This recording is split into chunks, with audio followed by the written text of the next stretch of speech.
Buenas tardes con todos. Quien les habla es Zulmi Guaya Vega, médico residente de segundo año de gastroenterología del Hospital Nacional 2 de Mayo. En esta oportunidad estaremos haciendo una capacitación sobre esofagitis infecciosa.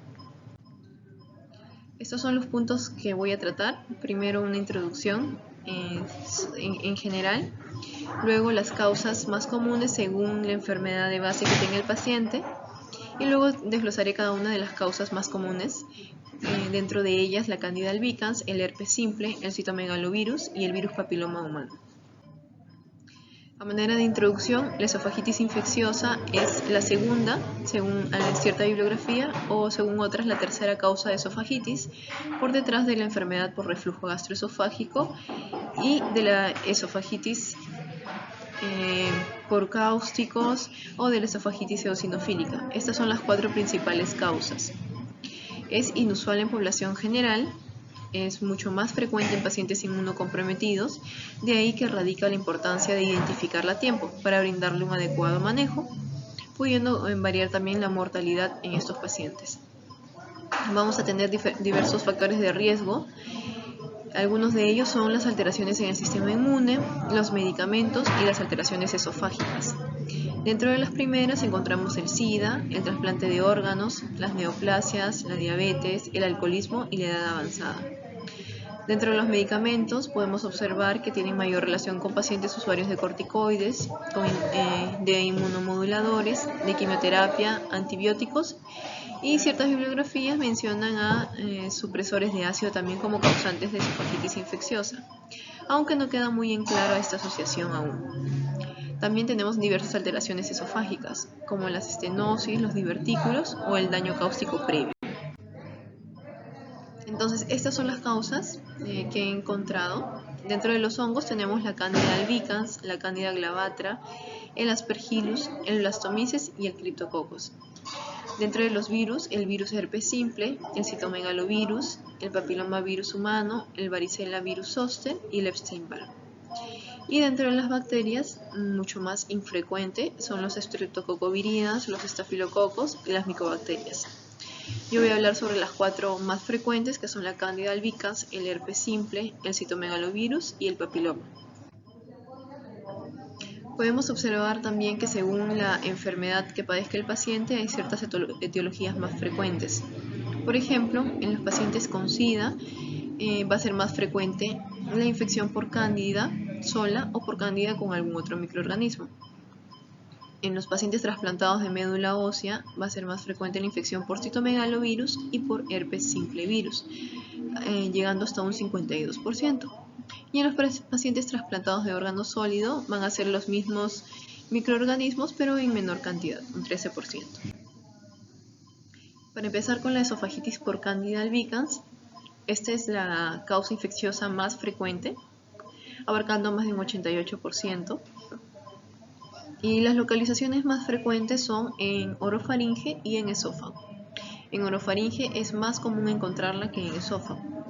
Es más frecuente en pacientes con VIH, alcanzando una prevalencia del 10 al 15%, mientras que en pacientes sin VIH se encuentra entre un 0.32 a un 5.2%. Aparte de la Candida albicans, es importante recordar también otras especies de Cándida, como lo son la glavatra y la tropicalis. A veces es necesario hacer la diferenciación de la especie de Cándida, porque según eso se va a ver que hay algunas que tienen resistencia a los azoles. Pero la más frecuente siempre es la Candida albicans. Estos son algunos factores de riesgo asociados con la esofagitis candidiásica. Los que siempre han estado asociados son los antibióticos, los esteroides y el cáncer. Los que algunos estudios han demostrado asociación y otros no son los inhibidores de bomba de protones y el consumo de alcohol. Mientras que la diabetes en la mayoría de estudios no ha encontrado asociaciones como factor de riesgo. Podemos valorar la intensidad del daño de la cándida a través de la escala de Cozzi, que mide la superficie dañada por la cándida y también el nivel de estenosis que ésta genera. Son 4 grados. El primer grado son placas blanquecinas menores de 2 milímetros sin edema o ulceración. El segundo grado son placas de más de 2 milímetros pero también sin ulceración.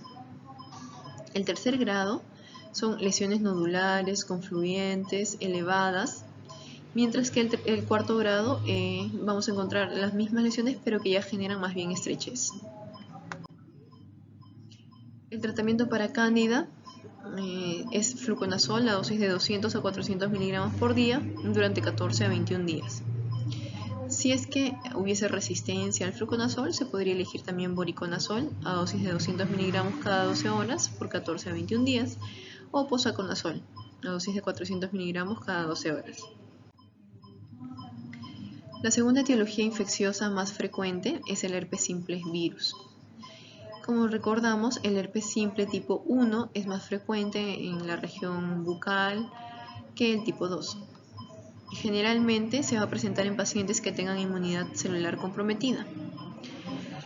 En la mayoría de personas tenemos el virus presente, pero se va a reactivar en aquellos pacientes con este factor de riesgo, y para que se genere la esofagitis por virus herpes simple, esta reactivación debe ser en los nervios laringio, en el nervio cervical superior o en el nervio vago. En pacientes inmunocompetentes, aunque mucho menos frecuente, puede presentar una clínica algo diferente, a manera de una primoinfección que se puede autolimitar durante 2 semanas. Estas van a tener síntomas más prodrómicos tipo fiebre, malestar, dolor epigástrico. Y como podemos observar aquí, las lesiones que genera el herpes son a manera de vesícula o de úlceras bien delimitadas en sacabocado. Ahora, esta esofagitis por herpes se ha encontrado que puede estar asociada con esofagitis eosinofílica. Puede ser como causa o como consecuencia. La hipótesis de que sea el causante es de que el virus genera un daño en la mucosa, generando así una hiperrespuesta de los linfocitos tipo Th2 y por lo tanto mayor predisposición a la esofagitis eosinofílica. Y como consecuencia, mencionan que la esofagitis eosinofílica puede generar disregulación de la respuesta de los linfocitos T helper, por lo tanto daño en la barrera esofágica, haciéndola más propensa a una infección por virus herpes. Entonces, en pacientes inmunocompetentes es importante averiguar sobre síntomas de esofagitis eosinofílica, más aún si es que hay antecedentes personales o familiares, y tomar biopsias, ¿no?, para confirmar si es que se encuentra este diagnóstico. El tratamiento es con aciclovir endovenoso a dosis de 15 miligramos por kilo por día durante 14 a 21 días. Luego tenemos el citomegalovirus, que es la tercera causa de esofagitis infecciosa, y la segunda localización más frecuente en el tracto gastrointestinal es la del esófago, que viene después del colon. Es mucho más frecuente en pacientes inmunocomprometidos, como podíamos observar en los cuadros previos, sobre todo aquellos trasplantados de médula ósea o de órganos sólidos. Y como podemos observar, las características endoscópicas de este virus, del daño que genera este virus, son unas úlceras más profundas, múltiples, son más aparatosas, sobre todo en tercio medio y distal de esófago. Y la cuarta etiología más frecuente que había mencionado, que es el papilomavirus humano, más raro aún, pero que puede generar lesiones tipo papilomatosas en esófago. Entonces, a manera de conclusión, debemos recordar cuáles son las etiologías más frecuentes de esofagitis: la enfermedad por reflujo gastroesofágico, la infecciosa, la eosinofílica y la cáustica. Recordar que todo este grupo de esofagitis infecciosas son más frecuentes en inmunosuprimidos y que en inmunocompetentes también se pueden presentar, pero está asociada con otros factores de riesgo. Por ejemplo, la ingesta de alcohol, la diabetes, la edad avanzada, que sean usuarios de corticoides, que son factores de riesgo que se deben preguntar. Por lo tanto, es importante identificar estas esofagitis infecciosas para brindar un tratamiento adecuado y disminuir así la carga de morbilidad. Generalmente se va a necesitar de un diagnóstico endoscópico y biopsia. Generalmente es en la mayor parte de los casos. Solo hay ciertas excepciones, que se trata de pacientes inmunosuprimidos tipo VIH, que tengan lesiones en orofaringia típicas de candidiasis. En estos pacientes sí se podría valorar el inicio de fluconazol como tratamiento para una esofagitis candidiásica, porque se tienen todos los factores de riesgo, ¿no?, valorando riesgo-beneficio, valorando coste-beneficio. Eso es todo, muchas gracias.